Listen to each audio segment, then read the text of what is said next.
Brought to you by ZX Cough Syrup. XZ नहीं, doctor का भरोसेमंद ZX। ZX का असरदार आरामदायक फॉर्मूला खांसी पे काम शुरू करे सिर्फ 15 मिनट में।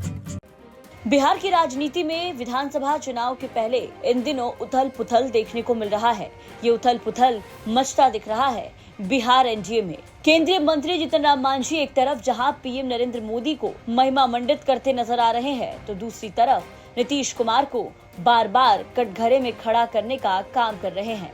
नीतीश के पुराने बातों का जिक्र कर मांझी अब नीतीश पर खूब हमलावर दिख रहे हैं। मांझी नीतीश पर खूब कटाक्ष कर रहे हैं। कभी नीतीश की बातों को गलत ठहराकर अपनी पार्टी की सफलता की बात कर रहे हैं, तो कभी नीतीश को लेकर बड़ा बयान देते हुए ये कहते नजर आते हैं कि नीतीश उनकी पार्टी खत्म करना चाहते थे विलय कराकर। इस बीच मांझी ने विधानसभा चुनाव से पहले 25 सीटों पर दावा भी ठोक दिया, लेकिन इन सब के बीच मांझी के लगातार आ रहे बयान को लेकर के सवाल उठने लगे कि आखिर मांझी के ये बगावती सुर किसके शह पर हो रही है। विधानसभा चुनाव के पहले अब मांझी उसी अवतार में और उसी बगावती तेवर में नजर आ रहे हैं जिस अवतार और बगावती तेवर में पिछले विधानसभा चुनाव में चिराग पासवान नजर आए थे।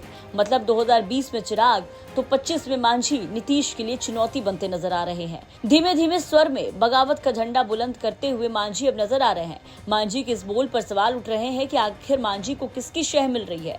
मांझी क्यों एक दल में रहकर नीतीश के खिलाफ ताबड़तोड़ बैटिंग कर रहे हैं, उनके खिलाफ बोल रहे हैं। मांझी को देखकर लोगों को चिराग पासवान की याद आ रही है। 2020 बिहार विधानसभा चुनाव में चिराग के तेवर भी कुछ ऐसे ही थे, जिसकी वजह से नीतीश कुमार को अच्छा खासा नुकसान हुआ था। और अब जीतन राम मांझी 2025 के विधानसभा चुनाव से पहले कुछ ऐसे ही मूड में नजर आ रहे हैं।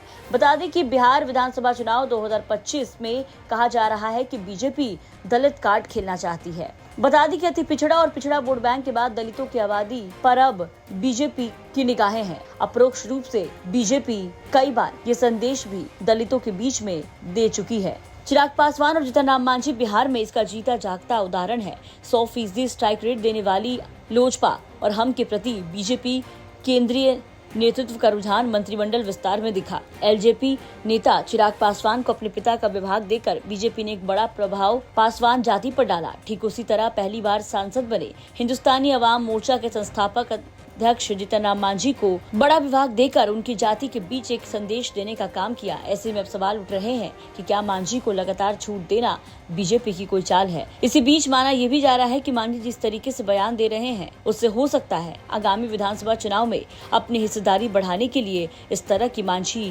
प्रेशर पॉलिटिक्स कर रहे हैं। शायद मांझी को ऐसा लगता है जो नीतीश को जितना टारगेट करेगा उसका नंबर उतना ज्यादा बढ़ेगा। आपको क्या लगता है? अपनी राय कमेंट करके जरूर बताएं। ब्यूरो रिपोर्ट बिहार तक।